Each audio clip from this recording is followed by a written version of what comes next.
तोहरा औकात ना रहे ये घर के नौकरानी बनेगी, फिर भी विदा करके लिए नहीं जा। अरे इतना बढ़िया करे बियाह करौले बाड़ी। झूठ बोल बोल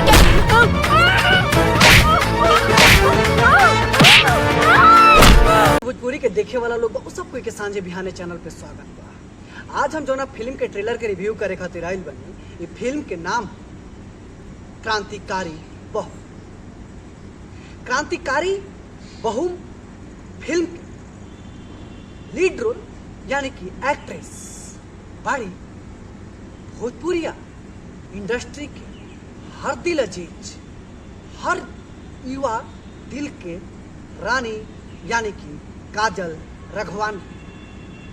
वही जो ये फिल्म में एक्ट्रेस यानी कि अभिनेता के रोल में बना प्रशांत सिंह और ये फिल्म के प्रोड्यूसर बना संदीप सिंह जी और मंजुल ठाकुर। अगर हमें फिल्म के बारे में बात करें तो नाम से ही लोग सब एक एहसास और अनुमान हो गई हुई कि क्रांतिकारी बहू एगो क्रांति और एगो नया इतिहास लिखा तड़ी अपना के और अपन जिंदगी में आवे वाला दुख दर्द और पीड़ा के सहते हुए वो मिसाल बन के उभरा तड़ी और इस तरीका से उभरा तड़ी कि समाज, गांव, परिवार और लोग उनका के क्रांतिकारी के रूप में जाने लगा था। उनका शुरुआत होता था कि काजल राघवानी एगो घर के बेटी बाड़ी जेकरा के शादी कइल जाता। शादी लड़की के शादी करे में का अड़चन आवेला, का स्थिति उत्पन्न होला, कौना हद तक बाप के जाए के पड़ेला, कौना हद तक और कौना परिस्थिति के झेले के पड़ेला, वो हर बाप पता बा जेकरा आंगन में बेटी भी। सरकार ऐसे बहुत परियोजना चलावेला। सरकार गला के नस फट ना जाए तब तक चिल्ला चिल्ला के टीवी पर कहेला कि बेटी बोझ नहीं है, बेटी घर के सम्मान है, बेटी बचाओ, बेटी पढ़ाओ।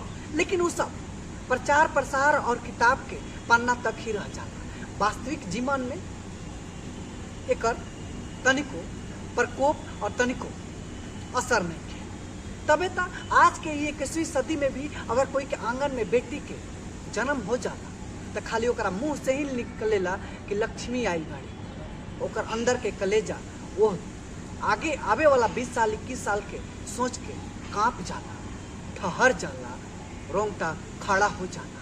वही स्थिति और परिस्थिति के ये फिल्म के राइटर अपना कलम से शब्द के रूप में कागज पर उतार दिलन और भोजपुरिया फिल्म इंडस्ट्री के रानी यानी कि काजल राघवानी अपना अदाकारी से और कलाकारी से और अपना स्किल से वो हर एक शब्द के स्क्रीन पर जिंदा कर देली। और वो देखला से लागत कि हमरा घर के, हमरा आस पड़ोस के ये कहानी है और ओकरा पर और ओकरा के स्क्रीन पर उतार देल गई बा।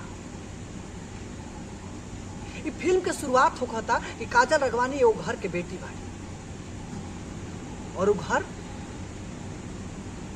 मिडिल क्लास में। हमने के हर कोई मिडिल क्लास के ही बानी, जहां 2 वक्त के रोटी जुटावे में आदमी प्रेजेंट लाइफ और वर्तमान स्थिति में भी ना जी पावेला। अपन बेहतर जीवन बनावे के चक्कर में बदतर जीवन जिए के आदी हो जाला, तब हम बेहतर ना पल आवेला ना वो बेहतर जिंदगी आ पावेला। ऐसा ने परिवेश में काजल राघवानी के जन्म होता और वो हर एक माई बाप के इच्छा रहेला, आशा रहेला कि हम अपना से बेहतर जीवन अपन आगे वाला भविष्य यानी कि बाल बच्चा के दें। यही क्रम में काजल राघवानी के पिताजी अपन बेटी के शादी तय करता।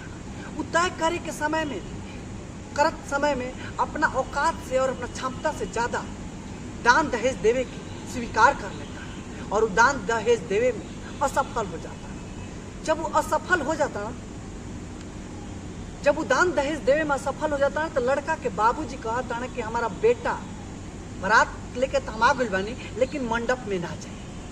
रउआ सभी अपने गांव घर में देखले होगा, हमने के भोजपुर जिला में एगो लगन पत्री के चलन हो कि बेटिया आवेलन रउआ बेटहा के दरवाजा पर तिलक चढ़ावेलन। जब तिलक चढ़ जाला तो सुबह में वो लगन पत्री दिल जाला। ओकरे उ लगन पत्री के हिसाब से बेटिया अपना घरे जालन और माड़ो के बांस काटेलन, मंडप छवाला और फिर बारात के दिन पर बेटहा बारात लेके लड़की के दरवाजा पे जाला। हम अपना समाज में देखले बानी कि बेटिया अगर तिलक चढ़ावे के समय कुछ बर्तन कुछ सामान कम लेके आई तो लड़का के बाप सुबह उ लगन पतरी ना देवेला, यानी कि उ सर्टिफिकेशन ना देवेलन कि हम तारा घरे बारात लेके आई।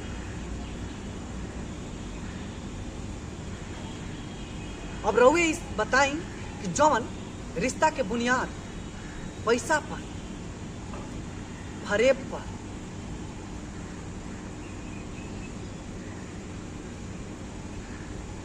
बनी उ रिश्ता के गुणवत्ता कैसन हुई, रउआ सभे अपन कमेंट बॉक्स में विचार अवश्य बताई। समय आगे बढ़ता लेकिन कहल गइल बा कि अति के भी अंत होखेला और जेकरा के सतावतन, जेकरा के रउआ दबावतन, एक दिन ओकर सब्र के बांध टूटी और जब बांध टूटी तो जौन सैलाब आई पूरा और जिंदगी में प्रलय ले आती। उहे जब सब्र के बांध टूटता तो काजल रघवानी एगो क्रांतिकारी के रूप में उभरा ताड़ी और क्रांतिकारी के रूप में जब अवतार ले ताड़ी और जब नयका रूप क्रांतिकारी रूप में आवता तो फिर का स्थिति होता, का परिस्थिति बनता, उहे ये फिल्म में दर्शावल और दिखावल गइल बा।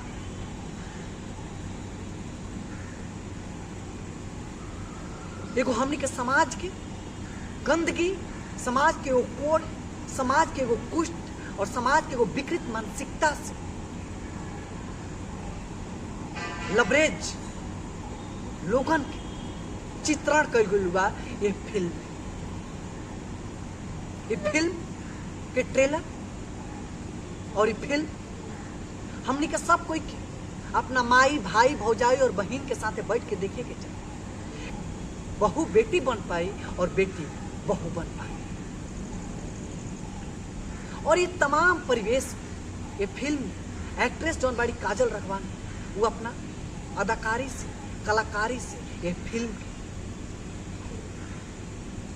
वो मुकाम देवे सफलता हासिल कर ले बड़ी जौना इच्छा शक्ति से राइटर ये फिल्म के शब्द के रूप में अपन कागज पर चित्रण कैलन, ओकरा के स्क्रीन पर जिंदा कर देलस ये फिल्म के हर एक छोट बड़ कलाकार। फिल्म के तो आज के वीडियो में इतना ही। ऐसा ही भोजपुरी फिल्म के ट्रेलर, पूरी फिल्म के ट्रेलर, गाना, फिल्म के रिव्यू देखे खातिर सांझे बिहाने चैनल के सब्सक्राइब कर ली जा। अगर ये वीडियो रवा सब यूट्यूब पर देखा था तब तक खातिर हमरा के विदा दी जा। नमस्कार।